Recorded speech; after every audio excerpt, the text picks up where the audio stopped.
I think it reaches a time and your married friends start feeling pity. Start feeling pity for you. I don't think like single people are to be pitied, whether they are dating and they've been dating for a while and they've not gotten married, or they're not even dating and they've not dated for some time. We are not even in people's insurance. We pay up for our insurance and pay our salon and Ubers. And you're asking a single person where they take their man. They've chosen you as a friend and you are a source of pain. Why? Why? Today came.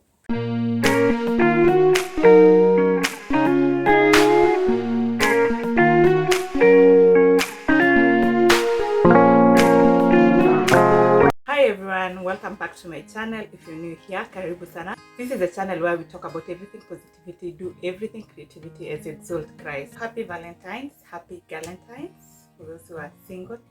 So today I'm dedicating this episode for love, being a season of love. I'm actually recording this on Sunday, and I'm dedicating this episode for love. I thought, why not? Those who know me, or if you've been in this channel long enough, I don't speak about love. I don't feel like that is something I'm interested in speaking. I'd rather listen and give my opinion where need be. I feel like love is very complex, and I don't know how to say it. I think I can just sum it up by saying that it's very complex. However, today I want to speak about love, being the month of love, being the season of love. Today I want to speak about how to love your single friend as a married person. Yeah, so if you are married and you have this single friend, and my definition of single is unmarried. It doesn't matter whether they are dating or they are single, not dating. Yeah, so I just want to speak about how to extend love to your married friend, especially during Christmas, the Christmas that was there, where you guys were suffocating singles with your lovey-dovey things. And also during this month where there's a lot of love going on, and usually find people getting really stressed, especially single people getting stressed or feeling inadequate. Yeah, I think there is actually something we can do as a society, especially the married. If you are married and you have a single friend, or also if you're dating in a good, maybe if you're courting and you have a single friend. Yeah, so there's that which we can do. So I have around 10 things. There are 10 things, but I'll just mention them. As I said, I don't fancy speaking about love. I think I like just sitting down and listening to people's stories and saying, oh, other than like being the one speaking. Sometimes I give my opinion. I'm like, I may think, yeah, but also my opinion. I love keeping it. So these are things you can actually do to extend love to your single friend. So the first one is, don't assume that your significant other is automatically invited. And I'm saying this because first of all, I don't have like best friends who are male. So I think if we are referring to a best friend or like a really close friend who's of opposite sex, then it's a bit different. It's really hard to have like a date, a dinner with your single, with between a single person who's from this gender and a married person who's in this gender. I think it's not if it's supposed to happen, then it should be very open and shouldn't be the order of the day. But if you're of the same gender, maybe you have a friend. I'll speak specifically for my gender because I understand. So if, for example, you're my friend and you're female, don't come with your spouse for a date invited you without telling me. Or also don't ever always assume that, oh, Nani, it's okay if Nani comes. No, it's not always okay. Like there are moments I want to meet with my married friend, as maybe want just to talk about girl stuff, and I just want a perspective of a person of the same gender. I just don't want any advice from a man. Yeah, so please don't always tag along your husband or your spouse, even if it's the other way around. Don't go with your girlfriend everywhere where you're meeting your single male friends, unless it's not. And I'm speaking this as a believer. because I assume that you're not going to go and get certain kind of advice that is going to make you be swayed away from your relationship or anything of the sort. I'm just talking about a safe space where some people want to just meet and talk about their personal struggle and their life updates and all that. Yeah. The second one is make time for your single friends. And this, I want to say that don't always meet your single friend. Don't always have your single friend coming over to your house where there is chaos and your life is going on. Like, there's just time when your single friend wants to meet you as an individual, not you and your spouse and your children. Like, it's understandable that once someone gets married, they come as a package. Like, probably they have a small child, they have children they're taking care of, so they don't have all the time to meet you oftenly as an individual. But once in a while, just create time and meet your friend outside of your home if possible. Or can you meet with them even if it's in your home when there is no chaos? Like, create time, show them that you, even if it's in your house, probably can you not be doing dishes as you're talking with your friend? Because you see, both of you have things. Even if someone is not married, they also have things. Probably they've gone back to school, probably they are working, maybe 2 jobs, or they have other things they're doing. So I think it shows a lot of respect for each other's time when you set aside time to meet up and to talk. Like, just show them that you treasure them and you're not always inviting them to your life and the midst of the chaos, which are really nice, but not always. Yeah. Number 3 is be sensitive about your friends' singleness. You know, there are moments when people speak and they're not very sensitive. So like, oh, there was this girl that was married very late. Maybe you're giving a story and you're forgetting that your friend is quite advanced in age. Maybe she's in their 30s, and you're giving that example and you're saying, wow, they had really stayed without getting married. Be sensitive.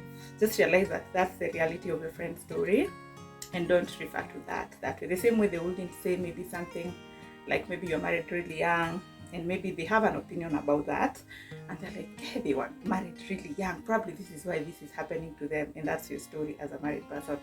I think it's just, even if you feel like for you, your personal story, that you wouldn't want that to be your story, just don't refer to it when your friend is there.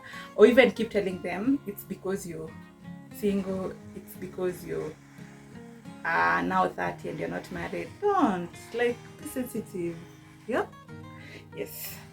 So the fourth thing is, don't matchmake simply because your friend is single and a Christian. I feel like, this is my opinion as a single person, unmarried.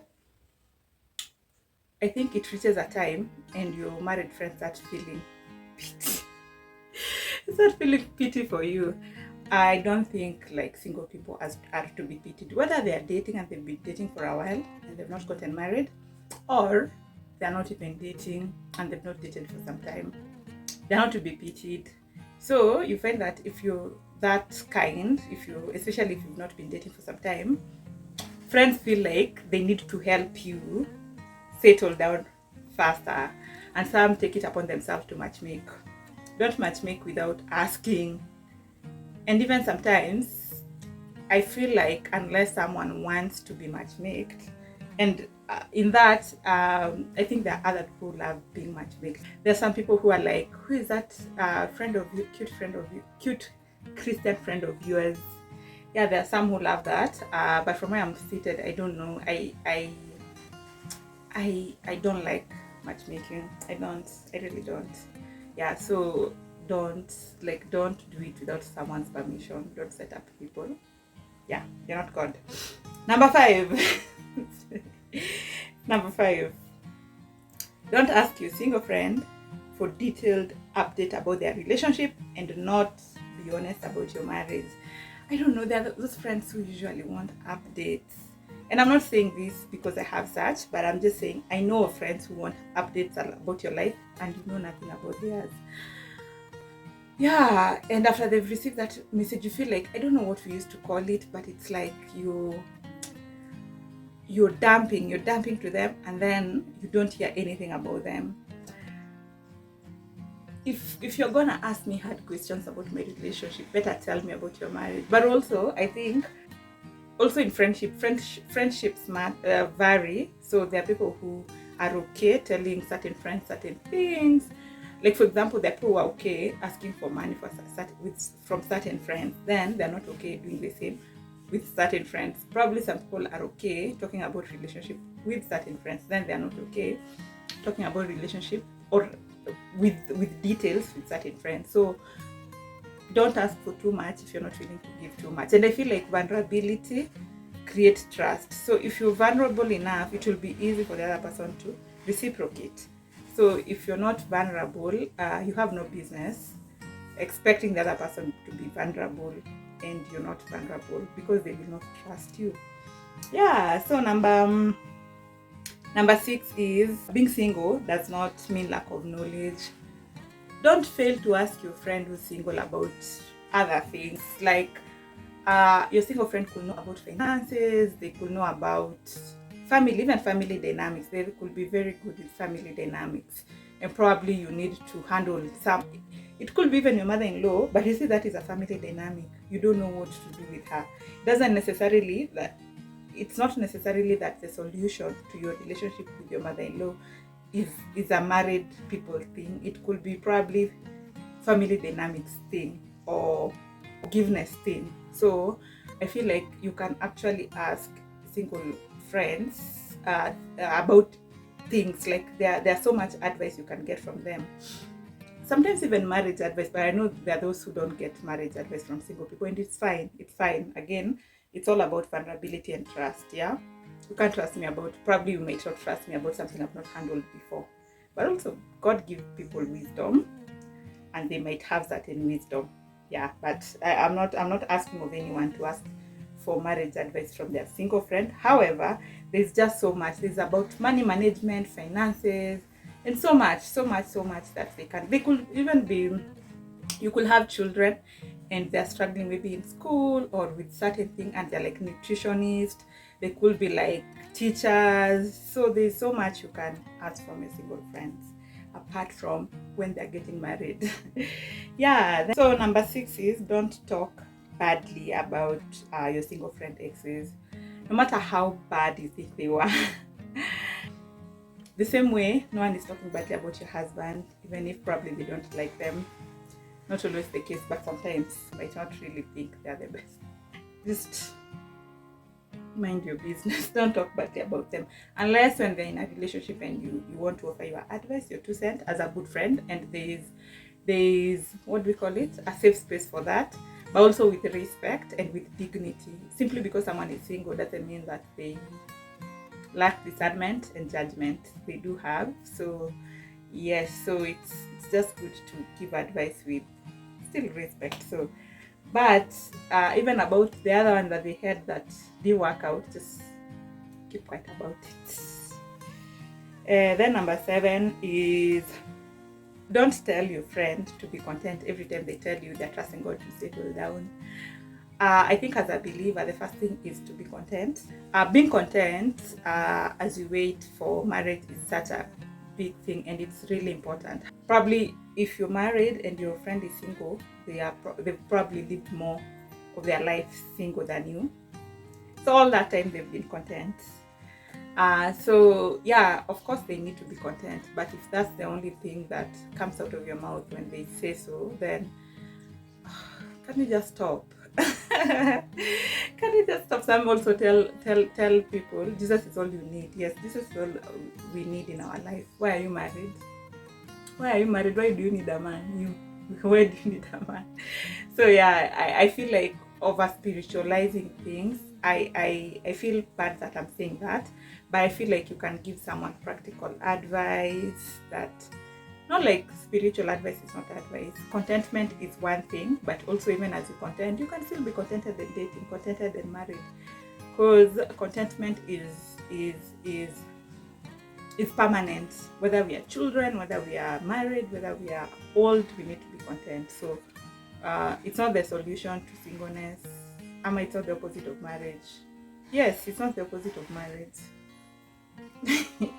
Yeah. Number 8 is don't compare you dating when you're very young with your friend dating right now, like when maybe they're in their late 20s and 30s, probably you dated when you're in primary, when you're in secondary and campus, or when you're in campus in your very early 20s, and they're dating in their late 20s and their 30s. It's not the same, like things are a bit different. Probably when you're in campus, both of you could not afford, probably both of you were in campus, or at least you could not afford to pay for dates, but your friend was probably in their late 20s, are working, and they're able to afford certain things. So it might be a bit different. So don't use the example to be based to your friend who's single and is dating in a different era altogether, probably a decade later. Yeah, number 8 is don't make your single friend love life or lack of it be the only important thing that you discuss when you meet. I don't think love life is what brought the two of you together. It could have been the one that did. Probably you knew each other through a common person. However, the fact that you chose to be friends, there could be a couple of things that are bonding you together. As I'm talking about Christian friends. So there's your faith. You can choose to grow in your faith together, and I think even as you grow in your faith together, you can talk about so many things that are not about relationships. You don't have to dwell on that one thing that probably is not the main thing that you have in common, clearly. I feel like our life mission is not marriage. Yes, without fear of contradiction. Our life mission is not marriage. So we can talk about career, we can talk about investment, businesses, faith, charity, and everything else, and not overdwell on relationship. And finally, I'm coming for you. I'm coming for you, and I'm saying it with my chest. Don't ask your single friend, especially those without children, where their money go. Stop asking that, because it's hard to love yourself. Self-love is expensive. Single people buy chocolate for themselves. They buy themselves flowers, especially those who are not dating, by the way. They buy themselves flowers, they buy themselves chocolate, they take themselves out, they treat themselves, they buy themselves books and everything else. Most people who are probably dating, and also married, you are bought a car and a phone. Yeah? Some people don't even buy themselves a phone once they're married. Some, I'm not saying that that's the expectation, but some, I know even some who have bought cars and houses. Single people are out here buying houses, buying phones, buying TVs, laptops, clothes, shoes, things. Even we are not even in people's insurance. We pay for our insurance and pay our salon and Ubers. And you're asking a single person where they take their money. You stop it. Happy Valentine's. Can you let the single people rest? Can you let the single people rest? Especially your friends.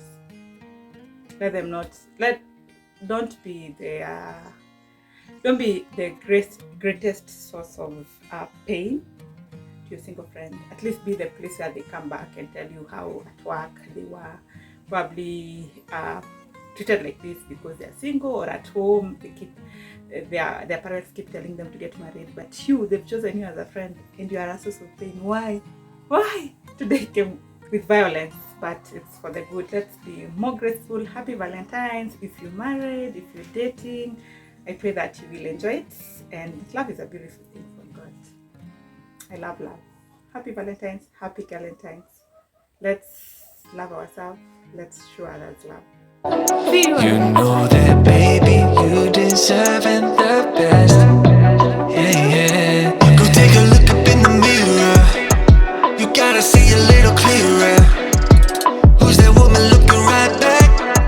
And she's a beauty queen, bad. You ain't nobody's number two. These men, they should be fighting